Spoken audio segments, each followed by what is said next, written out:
मला एक सांगा, मुंबईमध्ये मराठीचा टक्का कमी होणं याच्याकरता फक्त परप्रांतीयांचे लोंढे एवढं एकच कारण आपल्याला दिसतं का? अजून काही कारण आहेत? हे एकच टक्का तेवढाच आहे हो, बाकीचे वाढले. म्हणजे मराठी टक्का कमीच झाला ना तुलनेमध्ये. हो, म्हणजे लोंढ्यांमुळेच ना.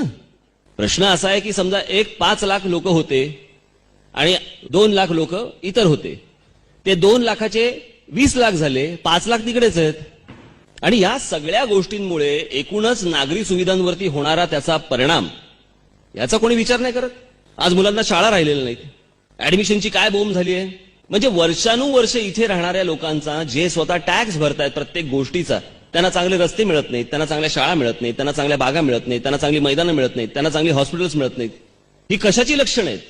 म्हणजे आज मुंबई सारख्या शहराला पाणी पुरवठा करणारी, आज पुण्याला तसा प्रश्न नाहीये, परंतु मुंबई सारख्या ठिकाणी पाणी पुरवठा करणारी जी पाईपलाईन आहे, त्या पाईपलाईनवरती 40,000 झोपडे आहेत पाईपलाईनवर.